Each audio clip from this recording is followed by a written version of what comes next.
Shalom pemirsa umat Kristiani dimanapun Anda berada. Senang sekali saya Stevi Mardiani Maruru bisa kembali menyapa Anda dalam kabar sukacita.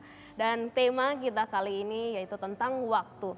Dan untuk itu telah hadir bersama saya juga narasumber kita Ibu Pendeta Ivaria Indayani MPDK. Beliau merupakan pendeta di GPPS Gunung Muria, Gorontalo. Mari kita sapa beliau. Shalom.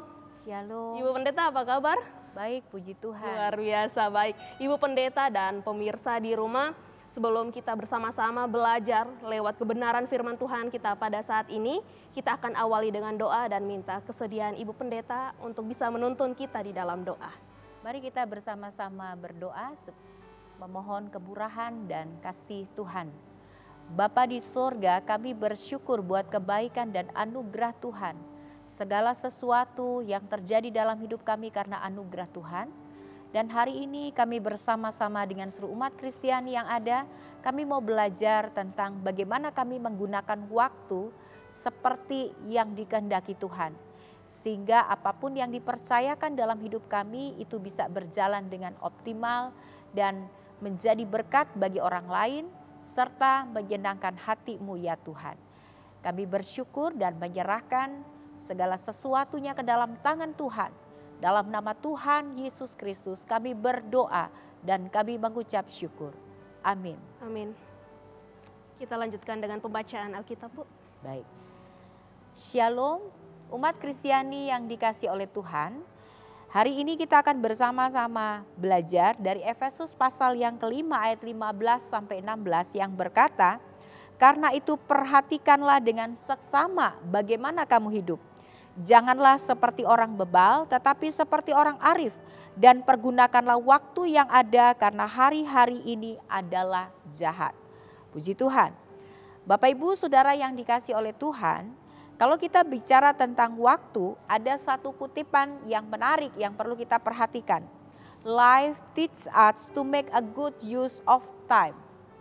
While time teach us the value of life. Jadi kehidupan itu mengajar kita untuk menggunakan waktu dengan baik. Tetapi perhatikan waktu itu mengajarin kita untuk mendapatkan nilai-nilai kehidupan.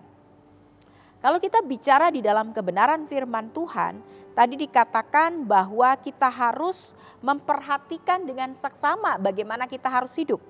Kemudian jangan seperti orang bebal tetapi seperti orang arif dan pergunakan waktu yang ada. Ada sebuah korelasi di sini antara orang yang bijak dengan cara mempergunakan waktu. Mengapa? Waktu itu di dalam Alkitab tidak selalu bicara tentang circle. Tetapi bicara seperti garis lurus. Garis lurus itu bicara tentang kairos. Satu yang bicara waktu yang bicara tentang kesempatan. Satu kesempatan yang tidak pernah bisa terulang ketika kita mendapatkan satu kesempatan dan kita melewatkan kesempatan, berikut kita belum tentu mendapatkan kesempatan. Oleh karena itu sebagai seorang yang bijak, ketika dia mendapatkan kesempatan, dia harus mempergunakan seoptimal mungkin. Dan ketika kita menggunakan seoptimal mungkin, maka itulah yang dikatakan kita sebagai seorang yang bijaksana.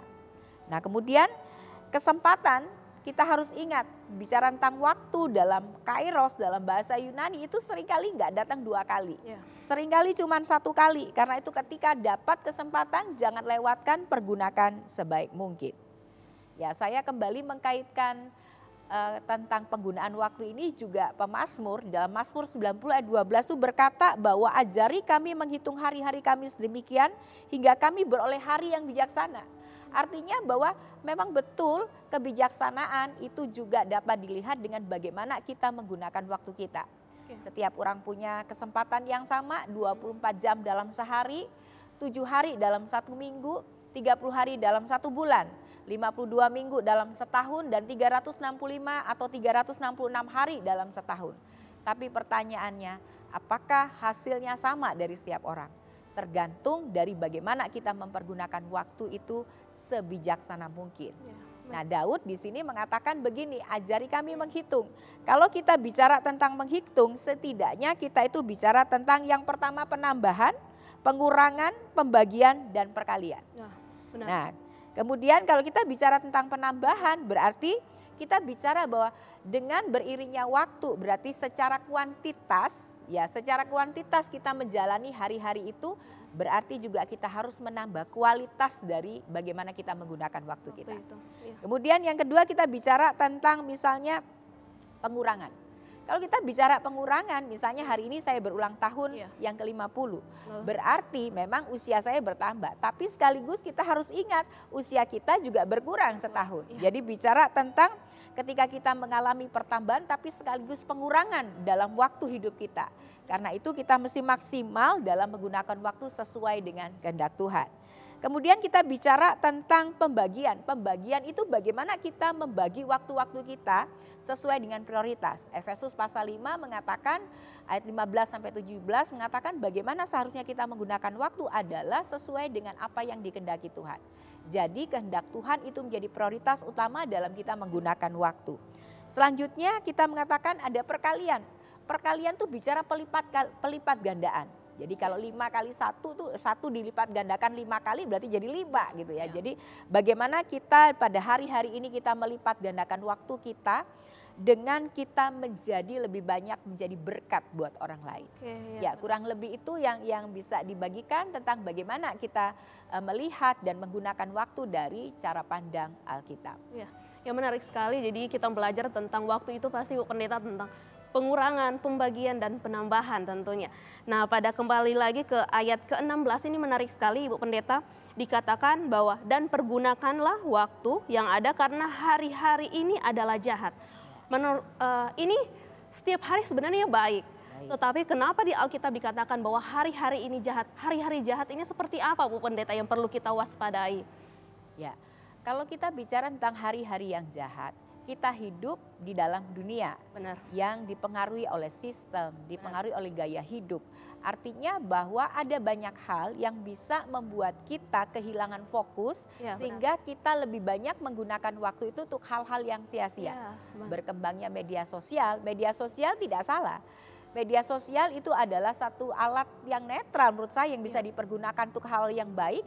Tapi sekaligus kalau kita tidak bijak, waktu kita itu akan menjadi lebih banyak bersentuhan dengan media sosial sehingga kita lupa ada hal-hal yang seharusnya kita kerjakan di dalam hidup ini.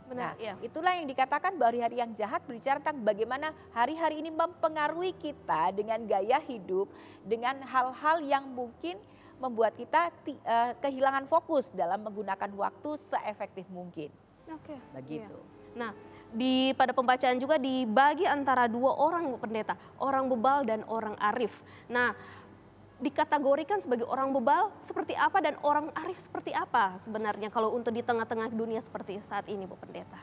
Kalau dalam konteks Efesus pasal 5 ayat 15 sampai 17 kan berkaitan dengan waktu. Benar. Kalau orang bebal itu adalah orang yang dia mendapatkan kesempatan. Karena waktu ini bicara dalam kairos itu bicara tentang kesempatan. Dia dapat kesempatan. Tapi cara pandangnya kesempatan itu bisa datang lagi Jadi sehingga dia melewatkan kesempatan. Itulah orang bebal. Padahal Alkitab berkata kairos ini adalah seperti garis lurus. Kalau garis lurus itu dia tidak akan berbalik, dia terus maju ke depan. Itu adalah orang bebal. Tetapi orang bijaksana itu berbeda. Orang bijaksana itu dia paham bahwa kesempatan yang dihadirkan Tuhan itu cuma sekali. Dan kalau dia mendapatkan kesempatan, maka dia harus tangkap kesempatan itu dan mempergunakannya sebaik mungkin. Ini dari bahasa Yunani ada kata kairos dan waktu ini dibagi 2, ada kairos sama kronos ya Bu Pendeta. Kronos tentang menghitung, tentang mengartikan sebuah waktu. Kairos adalah kesempatan itu sendiri. Nah bagaimana supaya kita tetap berjalan seturut mengikuti kronos dan mengambil kesempatan itu sebagai kairos, tidak melupakan. Seperti apalagi anak-anak muda kan Bu Pendeta pasti nantilah masih ada hari esok. Penundaan-penundaan seperti itu biasanya cenderung kita temui di tengah-tengah kesibukan pastinya kan Bu Pendeta. Ya, Kalau kronos itu kan bicara tentang satu circle waktu, Waktu, ya. ya. Jadi kayak rutinitas kita Benar, gitu ya. ya, dari pagi sampai malam, kemudian besok lagi berlaku Ya. seperti itu. Sementara kairos itu bicara di tengah-tengah kita menjalankan waktu yang berulang terus-menerus, maka itu ada momen yang Tuhan hadirkan. Oke, ya. Jadi misalnya sebagai anak muda, dia bersekolah setiap hari gitu ya. Kita misalnya anak muda, pemuda, remaja, kuliah, atau mungkin dia sekolah di SMU, tiap hari dia harus menjalani sebagai seorang pelajar, sebagai seorang mahasiswa, dia harus belajar, dia harus kuliah, begitu. Itu satu hal yang rutin.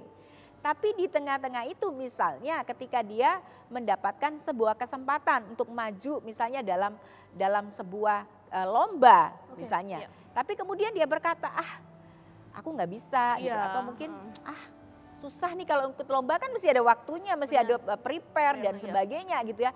Nanti ajalah, saya masih kelas 1 SMA, nanti saya masih ada kelas 2, kelas 3. Padahal momentum itu atau kesempatan kadang-kadang cuma datang pada waktu itu. Nanti dia akan datang di tahun depan, mungkin itu tidak datang lagi. Seperti itu mungkin mengkombinasikan antara bagaimana kita tetap mengikuti kronos tapi juga menangkap kairos. Nah ini sebenarnya mengajarkan kita untuk menghargai waktu ya Bu Pendeta. Betul. Menghargai waktu. Dari 24 jam biasanya, Bu Pendeta saya tidak ada waktu, saya sibuk di kantor, saya sibuk ngurus anak. Ini kadang-kadang kita sebagai orang percaya, orang Kristen, ya yang penting tiap minggu datang gereja sudah cukup. Ini apakah sudah menghargai waktu sebagai kita kepada Tuhan seperti Bu Pendeta? Kata yang dipergunakan dalam Efesus 5 tentang pergunakan waktu itu berarti menebus. Iya, betul. Kalau kita bicara menebus itu berarti kan sesuatu yang berharga. Iya. Ya. Jadi waktu itu dikatakan adalah sesuatu yang sangat berharga. Tadi kan dari kutipan itu kan mengatakan waktu itu mengajarkan kepada kita value of life, nilai kehidupan. Ya, nilai kehidupan. Jadi artinya bahwa ketika kita tahu bahwa waktu itu adalah mengajarkan kita sesuatu yang penting, ya kita mesti memang betul-betul menghargainya. Nah, kita diberikan Tuhan 24 jam dalam sehari. Kita bisa beraktivitas, kita mungkin memotongnya dengan 8 jam kita beristirahat ya. Kalau kan secara ideal kita mesti beristirahat dalam satu hari itu 8 jam. Berarti kita punya 16 jam. 16 jam ini akan dipergunakan seperti apa? Ya, oke, kita bekerja, kita sekolah, kita belajar 8 jam. Berarti masih ada sisa 8 jam. 8 jam ini kalau orang itu bijaksana maka dia akan mengoptimalkan. Dia tidak banyak menggunakan waktu itu untuk sesuatu hal yang tidak berguna. Tapi untuk hal-hal yang berguna. Hal yang berguna itu apa? Contoh, kita bisa punya quality time dengan keluarga. Itu kan sesuatu yang berguna ya. Quality time dengan keluarga kita. Tapi kalau kita menyediakan quality time dengan keluarga, pernah nggak terbayang atau terpikir, terbersit, kita udah pernah menyediakan quality time dengan Tuhan nggak? Ya, itu. Padahal Tuhan itu adalah sumber dari segala hal dalam hidup kita. Kalau dengan keluarga kita menyediakan quality time atau kita menyediakan waktu untuk healing ya. Kita nongki bersama dengan teman-teman kita. Tapi bagaimana dengan Tuhan? Ya, benar. Bagaimana dengan Tuhan? Tuhan itu sumber segala sesuatu dalam hidup kita. Kita udah quality time nggak dengan Tuhan? Ya, itu sangat pertanyaan yang perlu, bagaimana supaya kita lebih menghargai waktu dan quality time dengan Tuhan itu memang benar-benar yang Tuhan kehendaki. Apakah kita harus berdoa terus-menerus di dalam rumah, di dalam kamar, tidak harus keluar, tidak bisa ada waktu untuk me time. Nah, itu menarik sekali Bu Pendeta. Tapi tahan dulu Bu Pendeta, Ibu Pendeta akan jawab setelah yang satu ini.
berubah. Allah sanggup melakukan segala perkara, dulu, sekarang, dan selamanya. Kuasanya tak berubah, dulu, sekarang, dan selamanya. Dulu, sekarang, dan selamanya. Dulu, sekarang, dan selamanya. Kuasanya tak berubah.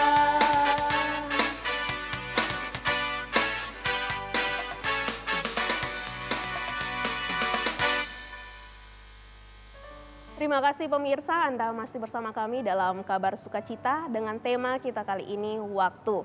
Nah, bagaimana tadi Ibu Pendeta dengan bagaimana supaya kita lebih menghargai waktu sehingga quality time dengan Tuhan itu benar-benar tercipta. Apakah kita harus di dalam rumah saja, harus dalam gereja saja, berdoa, tidak adakah waktu untuk kita me time seperti itu Bu Pendeta? Oke. Saya mendasarinya dengan Kolose pasal yang ketiga ayat 17 itu berkata begini. Dan segala sesuatu yang kamu lakukan dengan perkataan atau perbuatan, lakukanlah semuanya itu dalam nama Tuhan Yesus sambil mengucap syukur oleh Dia kepada Allah Bapa kita. Bagaimana kita menggunakan waktu dengan satu dasar bahwa segala sesuatu yang dalam hidup kita itu harus dilakukan untuk Tuhan Yesus. Ya. Itu yang pertama. Jadi ketika kita punya pemahaman dan keyakinan yang seperti ini, maka kita akan pertama kali kita berpikir tentang waktu, bagaimana kita punya waktu sama Tuhan, gitu ya. Kita bersaat teduh dengan Tuhan, kita mulai satu hari yang baru dengan kita bersaat teduh, kita berdoa, dengan kita membaca kebenaran firman Tuhan yang akan menuntun kita dalam menjalani sepanjang hari itu. Tapi bukan berarti kemudian kita mengurung diri, karena kita juga sebagai misalnya sebagai seorang pelajar, sebagai seorang mahasiswa, sebagai seorang ibu rumah tangga, kepala rumah tangga juga harus bekerja. Artinya bahwa ketika kita sadar bahwa waktu ini adalah dari Tuhan dan sangat berharga, mari kita mengerjakan segala sesuatunya dengan segala hal yang terbaik yang kita bisa kerjakan itu untuk Tuhan. Artinya ketika kita belajar, ayo kita belajar baik-baik di sekolah dan kuliah. Kita kerjakan tugas-tugasnya dengan baik untuk Tuhan, bukan semata-mata untuk pencapaian sebuah nilai. Dan kemudian kalau kita di dalam sebagai seorang istri, sebagai seorang ibu rumah tangga, maka bukan berarti kan ibu rumah tangga itu nggak bekerja kan? Artinya dia menyiapkan segala keperluan untuk keluarganya. Nah itu dengan memanfaatkan waktu semaksimal mungkin.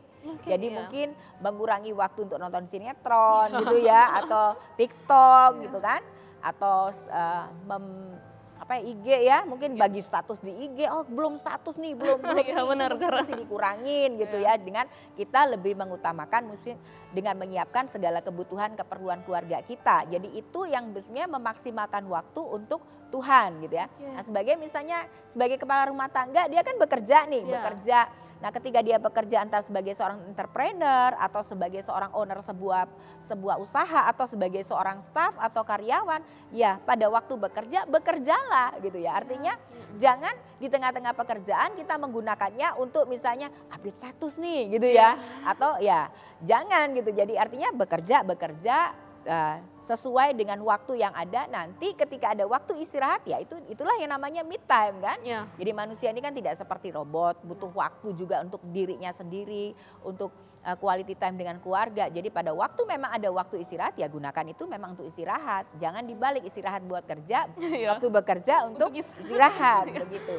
Seperti itu. Jadi memang kita mengoptimalkan, dan mungkin kita sebagai umat Kristiani juga diperlengkapi Tuhan dengan potensi, dengan talenta, ya pergunakan itu sebaik mungkin, kembangkan itu gitu ya. Misalnya tadi dalam gereja kita terlibat dalam pelayanan, kita menggunakan semua waktu yang kita miliki untuk misalnya mengembangkan potensi kita untuk kemuliaan Tuhan.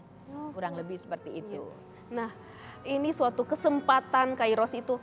Nah, Ibu Pendeta ada yang seperti, ya saya sudah tua Ibu Pendeta, bagaimana supaya saya bisa menebus waktu yang telah terbuang? Bagaimana secaranya, apakah sudah terlambat? Sudah tidak akan ada waktu lagi saya. Banyak akan beranggapan seperti itu, saya sudah tidak ada waktu lagi, saya sudah tua, saya sudah sakit-sakitan, saya sudah tidak ada waktu. Ya, tadi kata tuh menebus ya, berarti ada waktu yang sudah terlewatkan yang kita akan tebus ketika mungkin kita sudah usia 60 tahun gitu ya. Nah, kalau kita bicara selalu ada kesempatan untuk Tuhan gitu. Ketika kita menyadari bahwa kita mesti menggunakan waktu dan dulu kita mungkin menggunakan waktu itu dengan sia-sia. Nah pada waktu kita sadar pada usia 60 tahun tetap ada kesempatan gitu. Artinya ayo kita perbaiki. Kalau dulu mungkin waktu kita lebih banyak untuk diri kita sendiri. Benar. Ya artinya ada satu lagu kan gunakan kesempatan gitu ya. Untuk apa? Mungkin sekarang kita lebih banyak mendekatkan diri sama Tuhan dan kemudian lebih banyak melakukan hal-hal yang mungkin bermanfaat bagi sesama. Gitu. Oke. Nah, banyak orang dari umat Kristiani, dari teman-teman kita merasa bahwa saya ingin melayani Bu Pendeta, tapi saya tidak merasa diterima, saya malu, saya minder. Nah, hal-hal seperti itulah yang biasanya membuat orang semakin menjauh lewat persekutuan ya Bu Pendeta. Bagaimana supaya kita lebih percaya diri untuk lebih sia menggunakan talenta yang kita berikan buat Tuhan. Kalau kita belajar tentang perumpamaan talenta, minimal orang tuh diberikan satu loh. Iya. Ya, kita seringkali berkata, saya nggak fasih bicara, gitu Iya, ya. Saya nggak bisa menyanyi, tapi kita punya waktu kan. Itu Iya, yang semua orang punya gitu. Artinya kita kan bisa di rumah, misalnya berdoa. Nah, itu kan berdoa untuk orang lain, untuk pekerjaan Tuhan, untuk bangsa dan negara, untuk teman-teman, untuk keluarga, untuk anak kita, untuk cucu kita, itu adalah melayani. Oke, ya. Jadi melayani bukan hanya bicara tentang pelayanan yang ada di dalam gereja, di ya. mimbar, cuman kita menyanyi sebagai worship leader, singers, tapi juga ada bagian-bagian yang kita bisa kerjakan tanpa orang tahu pun kita bisa melayani. Oke. Memaksimalkan waktu misalnya dengan kita menggunakan waktu kita. Kalau dulu lebih banyak berdoa untuk diri kita sendiri, mari kita sekarang menggunakannya untuk berdoa untuk orang lain, untuk bangsa dan negara. Kurang ya seperti itu kira-kira. Jadi tidak ada kata terlambat. Ada banyak hal. Mungkin dengan kita memberikan senyuman kepada orang gitu ya ketika kita di gereja, asal tidak senyum-senyum sendiri kan. Tapi maksudnya ketika kita datang ke gereja kita dengan shalom apa kabar. Nah itu hal yang sederhana tetapi itu bisa membangkitkan dan menjadi berkat buat orang lain. Atau juga kita punya pengalaman hidup, misalnya kita bisa bagikan kepada cucu kita, kepada anak kita, atau bahkan kepada pemuda atau remaja yang ada di gereja. Kita spend time dengan mereka, kita tanya kabarnya, dan kemudian mungkin kita juga bisa mendoakan pada waktu itu, atau kita menceritakan pengalaman-pengalaman hidup kita kepada mereka. Ya menarik sekali, jadi kita mempergunakan waktu itu dengan semaksimal mungkin ya Bu Pendeta ya. Betul. Nah kalau pasti kenapa pada saat, ini menarik sekali Bu Pendeta di ayat 16 sangat ada kata karena. Ini mengingatkan seperti seorang ibu mengingatkan kepada anaknya hati-hati di jalan karena cuaca hujan seperti itu. Ini kata karena di ayat ke-16 ini sangat menarik Bu Pendeta. Bisa dijelaskan sedikit Bu Pendeta? Ya. Kalau kita bicara karena gitu ya, berarti kalau kita tidak mempergunakan waktu itu dengan baik, tidak menebus waktu itu, tidak artinya kita menyia-nyiakan waktu, hari-hari ini jahat. Berarti hidup kita tidak bermanfaat bagi orang lain. Hari-hari ini jahat kan bicara tentang pengaruh-pengaruh yang bisa membuat kita beralih pada fokus sehingga kita menyia-nyiakan waktu. Jadi Rasul Paulus di sini menekankan karena hari-hari ini jahat, artinya ada satu kesempatan yang ada yaitu dipergunakan. Karena kalau tidak maka kita akan tidak maksimal dalam menggunakan waktu. Hidup kita jadi sia-sia, gak jadi berkat begitu. Jadi penting loh menebus waktu. Gitu. Tapi kalau kadang kita merasa bahwa kita berbeda. Jadi kita ayo kumpul dulu. Sudah saya ada waktu untuk berdoa. Nah itu kadang-kadang kita tidak akan diterima di kelompok tertentu. Kita akan merasa dikucilkan, apalagi kita di tengah-tengah kerjaan, sekolah kita, tempat kerja, dimanapun kita berinteraksi dengan orang-orang sekitar, kita akan merasa ingin diakui Bu Pendeta. Jadi kadang-kadang waktu kita sebagai orang Kristen, sebagai orang percaya, nanti dulu deh, nanti dulu, kita mau dulu gabung, nanti Tuhan. Karena kata-kata nanti seperti itulah yang membuat orang menunda waktunya. Kita sering terperangkap dengan kata nanti, masih ada kesempatan. Tapi ingat loh, kita nggak pernah tahu loh kontrak hidup kita di dunia ini berapa lama. Kita beranggapan kita masih muda. Tapi kita juga harus tahu ada banyak juga orang yang masih muda belum mendapatkan kesempatan, artinya tidak memaksimalkan kesempatan, dia sudah dipanggil Tuhan. Ada banyak orang yang dipanggil Tuhan bukan dalam usia tua, dalam usia 30, dalam usia 40, dalam bahkan 10 tahun udah dipanggil Tuhan. Tapi di tengah-tengah situasi yang seperti itu, mari kita punya sebuah pemahaman bahwa waktu kita di dunia ini singkat. Hari-hari ini kita dijalani dalam dunia ini itu singkat. Karena itu ada kesempatan, ambil kesempatan itu. Jangan dibiarkan begitu saja. Nah, bagaimana supaya proses kita dalam mengenal Tuhan, lebih dekat dengan Tuhan itu dapat kita nikmati proses itu dengan senang, gembira. Oke Tuhan, saya seperti seseorang yang ingin menjumpai kekasihnya, Ibu Pendeta. Bagaimana agar kita proses itu kita nikmati? Yang pertama jelas kita mesti punya komitmen ya sama Tuhan gitu ya. Kita punya waktu sama Tuhan ya, quality time sama Tuhan itu nggak boleh dilupakan. Kita mungkin punya smartphone gitu ya. Okay. Smartphone itu HP yang pinter kan, semua hal kita bisa kerjakan di sini gitu ya. Misalnya agenda kita, mungkin kita sebagai seorang pekerja itu kita bisa menyiapkan semua hal ada di sini. Kontak kita, email kita. Tapi kalau ini kosong, artinya baterainya drop, nggak bisa dipakai. Benar. Perlu dicas kan? Nah sama juga dengan kita. Kita perlu cas loh dengan pencipta kita. Dengan yang kita katakan quality time with God atau saat teduh dengan Tuhan gitu ya. Kita perlu waktu itu sebuah kesadaran bahwa yang membutuhkan komitmen dan konsisten dalam kita membangun hubungan dengan Tuhan. Itu yang pertama. Yang kedua, Tuhan itu menciptakan kita sebagai makhluk bukan cuma personal tapi sosial. Kita butuh komunitas gitu ya. Carilah komunitas di mana di dalam gereja itu yang bisa menerima kita. Ya mungkin kalau di gereja ada komunitas berdasarkan kategorial ya, usia, misalnya kalau di anak-anak di sekolah minggu, kemudian kalau dia remaja di remaja, pemuda, mungkin ada yang dewasa muda, ada yang kategorial perempuan, laki-laki. Bergabunglah di komunitas-komunitas seperti itu supaya artinya kita juga dibangun gitu. Artinya ketika kita berada dalam komunitas kan, komunitas itu fungsinya adalah saling menguatkan, saling mendukung. Nah dengan adanya mungkin kita datang dalam satu posisi kita lemah, tapi begitu kita datang dalam komunitas, teman-teman kita kan bisa saling menguatkan, saling mendukung. Dan di situ mungkin porsi firman Tuhan yang dibagikan beda dengan ketika kita saat teduh sendiri lebih dalam gitu ya. Dan mungkin jadinya lebih mendarat, lebih landing dalam hidup kita dan kita merasa oh iya ya, saya dikuatin gitu ya. Lihat firman Tuhan dalam komunitas. Jadi harus perlu adanya memilih komunitas yang baik tentunya dalam kehidupan kita. Baik Bu Pendeta, ini sangat menarik sekali perbincangan kita karena mengingat waktu. Waktu ini memang sesuatu yang sering kali kita gunakan tanpa kita sadari. Ini waktu tidak terasa sudah. Akhirnya kita sudah malam, Tuhan sudah lelah, saya sudah tidak sempat berdoa. Nanti besok saja ya Tuhan ya. Apakah Tuhan mau seperti itu Bu Pendeta? Bagaimana? Apakah Tuhan mau? Kita kan tidak mungkin memberikan sisa-sisa waktu Bu Pendeta supaya kita lebih kiat kita agar selain komitmen apa sih Bu Pendeta yang kiat-kiat supaya kita bisa lebih mampu untuk menggunakan waktu itu dengan baik. Kalau untuk Tuhan seharusnya kita memberikan yang terbaik ya. Iya benar. Waktu yang paling baik untuk kita bertemu dengan Tuhan sebenarnya pagi hari. Tapi susah biasanya Bu Pendeta. Tapi artinya gini, dalam satu hari memang paling baik itu adalah pagi hari. Karena Yesus juga berdoa pada waktu pagi hari. Daud pun pada pagi hari dia mengatur persembahan untuk Tuhan. Artinya dia punya waktu bersama dengan Tuhan.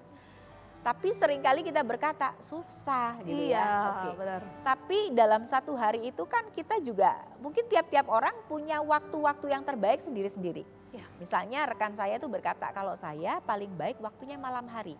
Ketika semuanya sudah selesai, maka saya menyediakan waktu untuk bersama dengan Tuhan. Di mana mungkin semua udah tidur, saya sendiri sama Tuhan gitu. Atau mungkin ada juga yang siang hari. Jadi pilihlah waktu yang paling baik di mana kita bisa bersekutu dengan Tuhan. Iya, jadi entah mau siang hari, mau pagi hari atau malam hari. Idealnya memang pagi hari. Tapi daripada tidak sama sekali, lebih baik kita cari satu waktu yang paling baik di mana kita bisa bersekutu dengan Tuhan. Nah, adalah mencari waktu yang terbaik. Jadi ini salah satunya hampir sama dengan bagaimana supaya kita tahu posisi kita. Ini waktu yang baik untuk bersama Tuhan ya Bu Pendeta. Nah Bu Pendeta, ini ada suatu perumpamaan, ada anak kecil dia berjalan tanpa tahu bahwa ini waktu sudah larut. Tanpa diketahui bahwa, saya sudah melewatkan beberapa waktu untuk dengan Tuhan. Apakah kita dengan harus berdoa, tutup mata, lipat tangan, berbicara dengan Tuhan? apakah dengan berdiri buka mata pun kita sudah dapat komunikasi dengan Tuhan? Berkomunikasi dengan Tuhan, mengapa diajarkan kita harus tutup mata gitu ya. Oke. Kita harus tutup mata, artinya kita butuh satu tempat yang mungkin yang membuat kita bisa berkonsentrasi. Benar, Nah, ketika iya. kita tutup mata itu kan membuat kita lebih berkonsentrasi gitu ya. Artinya Iya. kita secara simbolik itu tutup mata, artinya kita memutus dulu semua kegiatan kita di luar. Hari ini saya mau sama-sama dengan Tuhan. Itu sih ya, sebetulnya kalau saya pelajari seperti itu. Jadi kita mau fokus sama Tuhan dengan kita menutup mata. Tapi bukan berarti kita tidak bisa berdialog dengan Tuhan dalam sepanjang hari. Artinya Iya, bahwa ketika kita di mobil pun kita bisa misalnya setel pujian, lagu-lagu pujian. Kemudian kita menikmati pujian itu, kita menyembah tentunya mungkin dalam hati atau kalau mobil sendiri boleh kan sambil Iya, benar. menyanyi sambil itu kan tidak apa-apa. Itu juga merupakan sebuah hal kita menyediakan waktu untuk Tuhan ya. Terus juga misalnya ketika di tempat kerja mungkin kita pakai headset begitu ya, yang tidak mengganggu tentunya orang lain. Kita di tempat kerja pakai headset, kita dengarkan pujian, kita dengarkan mungkin renungan firman Tuhan yang banyak sekali kita bisa dapatkan hari-hari ini. Itu juga sebagai satu hal ya untuk kita memang bersama-sama dengan Tuhan. Artinya sepanjang hari ini kita tuh mau berjalan bersama dengan Iya, Tuhan begitu. Tiap waktu ya Bu Pendeta, Ya, iya. tiap waktu. Wah, baik, menarik sekali Bu Pendeta, kita berbicara tentang waktu sampai kita lupa waktu.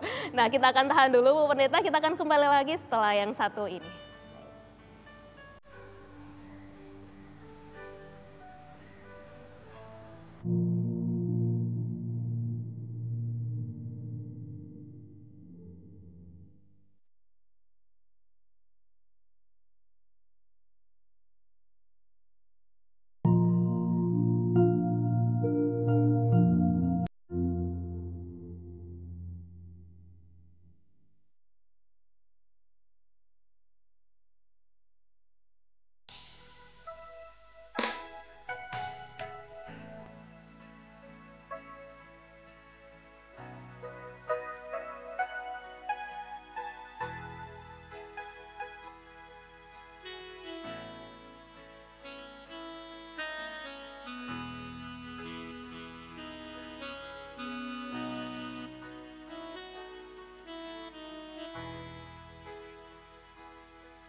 Selalu Tuhan menjawab doa, namun Dia beri yang terbaik di waktu yang tepat. Izinkanlah Tuhan untuk bekerja, yang mustahil menjadi mungkin oleh karena percaya. Yesus berjanji lebih dari yang ku doakan. Yesus menjawab lebih dari yang ku harapkan. Dengan caranya di waktu yang tepat, ku kan melihat Dia jadikan semua.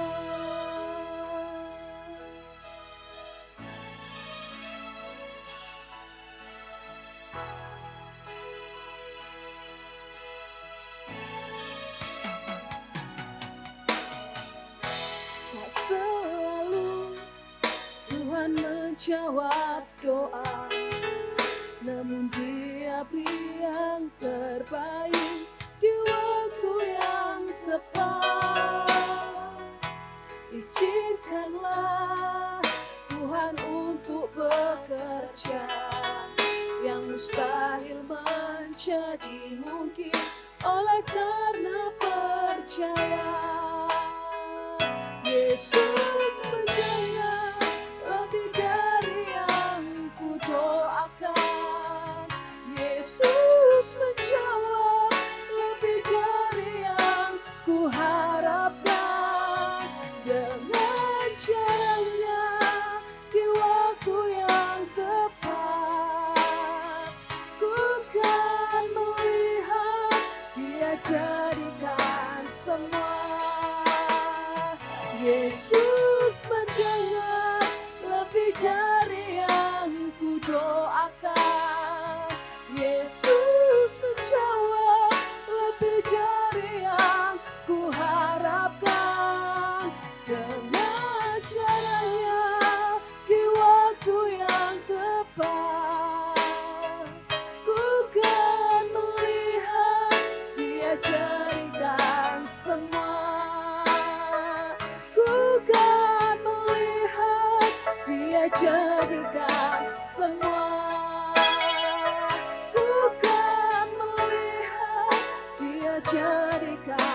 semua.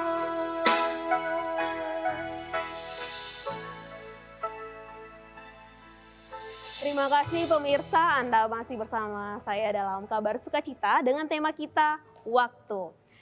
Masih dengan narasumber kita Ibu Pendeta Ivaria Indayani. Baik, Ibu Pendeta tadi waktu. Waktu ini pasti identik dengan semua permohonan-permohonan dalam doa kita tentunya pasti. Nah, bagaimana seseorang yang membutuhkan waktu dalam suatu penantian, Ibu Pendeta? Seperti yang Ibu Pendeta katakan bahwa dalam kehidupan kita ada pengurangan, penambahan, dan pembagian. Supaya kita menanti waktu Tuhan dalam menjawab doa-doa kita, menikmati proses itu seperti apa, Bu Pendeta? Ya, Pengkhotbah pasal 3 ayat 11 itu berkata, untuk segala sesuatu ada waktunya. Waktunya, benar. Jadi Tuhan itu punya waktu yang paling baik untuk semua permohonan doa kita. Tuhan tidak pernah terburu-buru. Benar. Tapi Tuhan juga tidak pernah terlambat. Dia selalu tepat pada waktunya. Dalam kita menanti ketepatan waktu Tuhan memang membutuhkan kesabaran. Ya, benar. Ya, kesabaran ya. Artinya kita mesti percaya bahwa Tuhan itu akan memberikan yang paling baik yang kita butuhkan. Yang paling baik itu tepat pada waktunya Tuhan.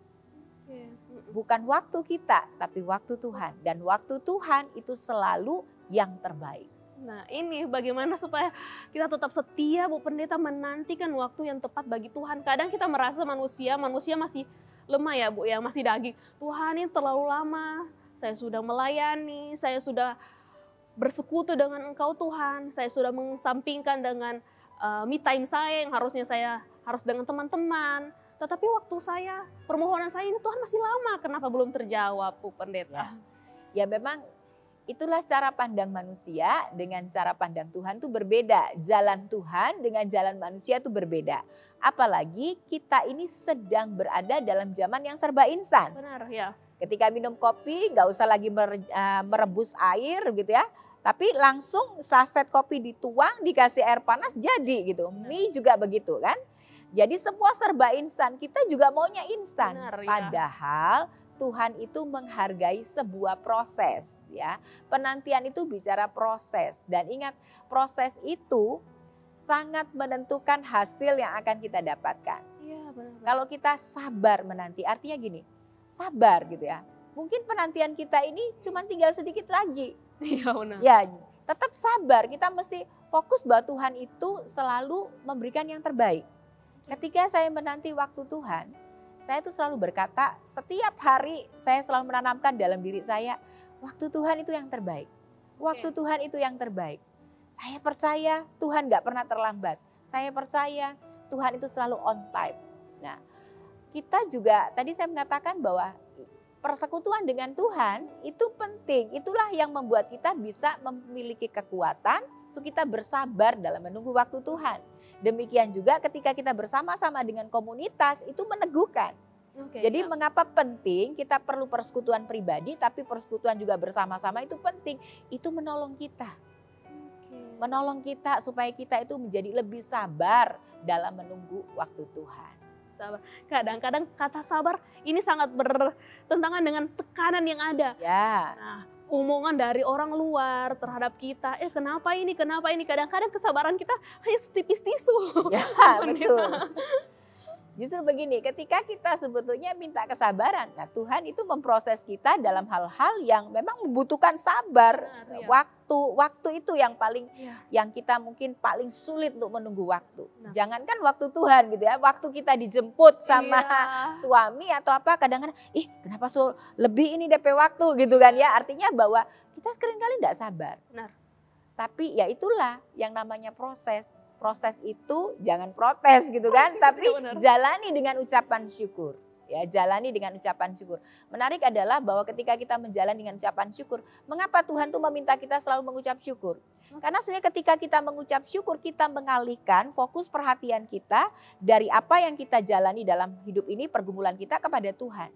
Nah, ketika kita melihat kepada Tuhan, oh iya, Tuhan kita Tuhan yang besar. Tuhan kita adalah Tuhan yang luar biasa. Tuhan yang selalu memberikan yang terbaik, itu yang akan menolong kita juga untuk tetap berfokus kepada Tuhan. Oke. Nah ini supaya kita tetap fokus kepada Tuhan, jadi kita sabar Ibu Pendeta, pastinya kan ada suatu solusi di tengah anak-anak kecil itu diajarkan sabar kan pasti susah Bu Pendeta. Itu bagaimana kita sebagai orang tua mengajarkan anak untuk sabar, menanti waktu Tuhan itu. Bagaimana Bu Pendeta agar anak kita sebagai orang tua dalam memberikan contoh kepada mereka. Jadi kalau dengan anak-anak gitu ya, anak-anak itu adalah tanggung jawab dari orang tua ya. Firman Tuhan berkata bahwa kita harus mendidik anak-anak dengan kasih dari Tuhan gitu ya. Artinya bahwa nah ini pentingnya juga saat teduh bersama dengan anak-anak juga ya. Artinya anak-anak itu perlu bersama-sama dengan orang tua berdoa dan baca Alkitab bersama-sama. Nah pada waktu kita baca Alkitab bersama dengan anak gitu ya dalam keluarga itu adalah waktu di mana kita memberikan pengertian kepada dia.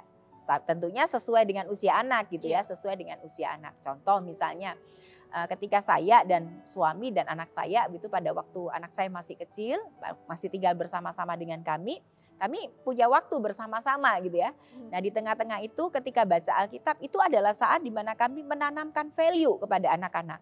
Value kekristenan. Jadi memang harus ada waktu orang tua bersama dengan anak-anak. Nah firman Tuhan itu kan bilang begini dalam kitab Ulangan.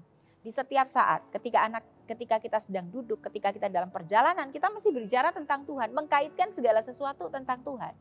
Misalnya ketika makan gitu ya. Nah kamu tahu nggak nih nasi ini dari mana? Nah, misalnya, oh iya dari padi mah, dari beras. Beras itu dari mana? Dari padi. Siapa yang menanam? Petani. Siapa? Petani menyebar. Tapi tahukah kamu ketika benih itu ditabur yang memberikan pertumbuhan siapa? Tuhan. Dan kamu bisa makan, papa mama diberikan uang misalnya, itu karena berkat Tuhan. Sehingga kita bisa membeli. Nah saat makan pun karena itu kita perlu bersyukur loh sama Tuhan. Nah seperti itulah kurang lebih. Jadi menanamkan, misalnya juga menunggu. Misalnya pada satu ketika anak saya itu pernah minta, saya kepingin sepatu dia bilang. Nah saya bilang berdoa sama Tuhan. Oh iya berdoa. Dia berdoa, saya bilang kok sepatunya belum ada gitu kan ya. Saya bilang sabar, nanti Tuhan pasti kasih yang paling baik. Jangan putus asa, ayo berdoa, terus berdoa. Saya mengajarkan dan menanamkan seperti itu. Sampai pada satu ketika ada seorang kenalan dari saya datang ke rumah dan dia membawa hadiah. Kita juga tidak pernah bilang loh sama orang tersebut bahwa anak saya lagi pingin sepatu gitu. Dan ternyata hadiahnya sepatu. Dan sepatu itu adalah persis seperti yang diinginkan oleh anak saya. Nah ketika saya melihat seperti itu saya menekan, nah itu kan kalau sabar Tuhan pasti dengar loh. Tuhan pasti kasih yang terbaik. Tapi kita mesti belajar sabar sampai Tuhan memberikan. Iya, ini juga seperti ada suatu pernyataan hidup ini seperti uap. Ya. Yang hari ini ada, besok tidak ada. Betul. Itu seperti bagaimana supaya uap tidak dapat kita pegang ya Bu. Agar hidup itu lebih kairos, lebih ada kesempatan yang kita ambil dari uap itu sendiri. Ya. Bagaimana supaya uap ini jangan hilang begitu saja. Tetapi memang secara manusiawi kita tidak bisa menangkap uap itu kalau kita kontekskan. Waktu hidup itu adalah seperti uap, waktu itu adalah uap. Ya. Kembali kepada Efesus pasal 5 ayat 15 sampai 17 kan. Paulus kan menasihatkan kita itu harus menangkap apa yang menjadi kehendak Tuhan. Tuhan benar. Jadi supaya kita nggak bisa menangkap. Benar. Tapi dengan pimpinan Tuhan kita bisa tahu bahwa ini saatnya kita menangkap, ini kesempatan. Ya artinya dengan melibatkan Tuhan dalam kehidupan kita. Iya, ini menarik sekali tentang perbincangan waktu sampai memang diskusi pembelajaran firman kita pada saat ini pemirsa di rumah dan Ibu Pendeta, waktu pasti tidak akan pernah habisnya dalam kehidupan kita dan tidak terasa kita sudah di penghujung acara dan silakan Ibu Pendeta untuk memberikan kiat-kiat saran kepada pemirsa di rumah terkait tema kita pada saat ini. Baik. Bapak Ibu Saudara, pemirsa yang dikasihi Tuhan, pergunakan kesempatan yang ada sebaik mungkin. Dan ketika hidup kita semakin bertambah, miliki hidup yang lebih berkualitas. Hiduplah dengan bijaksana dan mengerti kehendak Tuhan. Miliki prioritas hidup yang benar dan lipat gandakan buah hidupmu. Tuhan Yesus memberkati. Oke, kita akhiri dengan doa Ibu Pendeta. Baik, mari kita berdoa. Bapa di dalam sorga, terima kasih buat kesempatan untuk kami bersama-sama belajar tentang kekayaan firman Tuhan. Bagaimana kami harus melihat, punya cara pandang yang benar tentang waktu. Biarlah apa yang kami pelajari pada saat ini bukan hanya sekedar mengisi pengetahuan kami, bukan hanya sekedar informasi, tetapi benar-benar kami meyakininya sebagai sebuah kebenaran firman Tuhan. Dan Tuhan juga menolong, Allah Roh Kudus memberikan kami kemampuan untuk kami boleh melakukannya dalam hidup kami sehari-hari. Sehingga sungguh kami tidak melewatkan setiap kesempatan yang Tuhan berikan. Hidup kami semakin berkualitas, hidup kami semakin menjadi berkat bagi setiap orang yang kami jumpai. Terima kasih Tuhan Yesus, kami sungguh bersyukur kepadamu. Di dalam nama Tuhan Yesus Kristus kami berdoa dan mengucap syukur. Amin. Amin. Terima kasih Ibu Pendeta, kiranya Tuhan Yesus memberkati Ibu Pendeta dalam pelayanan serta keluarga Ibu Pendeta. Baik pemirsa di rumah, pergunakan waktu yang ada semaksimal mungkin dan ambil kesempatan itu. Saya Stevi Mardiani Maruru dan seluruh kerabat kerja yang bertugas mengucapkan terima kasih. Sampai jumpa di kesempatan mendatang. Tuhan Yesus memberkati.